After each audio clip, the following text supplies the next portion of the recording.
आपल्या देशावर दहशतवादी आतंकवादी हमला झाला. देश बांधव या हल्ल्यामध्ये मृत्युमुखी पडला. प्रत्येकाला आपलं मत मांडण्याचा अधिकार आहे, अभिव्यक्ती स्वातंत्र्य आहे आणि प्रत्येकाने आपापलं मत मांडू शकतो. इतका मोठा भ्याड हल्ला झाला. आज आपण या देशाच्या पाठीमागे उभं राहिलं पाहिजे, या सरकारच्या पाठीमागे उभं राहिलं पाहिजे.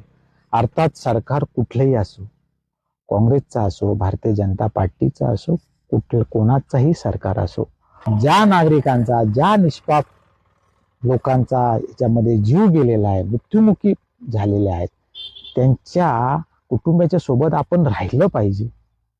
विनय नरवाल यांच्या पत्नीने जेव्हा प्रसारमाध्यमांसमोर तिचं मत मांडलं, हा जो हल्ला झालेला आहे तो हल्ला आपल्या देशावर झालेला आहे आणि हा हल्ला झाल्यानंतर कोणीही मुस्लिमांविरोधात, काश्मीर विरोधात हेट्रेड, द्वेष पसरू नका, असं तिचं म्हणणं आहे ना. आम्हाला या ठिकाणी शांतता पाहिजे. We don't want people going to against Muslim और Kashmiris. We want peace and only peace. Of course we want justice, says Himanshi, wife of Indian navy Vinay Narwal. याच्याने तिचं मत मांडल्यानंतर तिला कशा पद्धतीने ट्रोल केलं जातं. क्या पता कोई अब्दुल पसंद आ गया हो, आखिर इतनी लंबी जिंदगी विधवा रहकर तो नहीं गुजारेगी.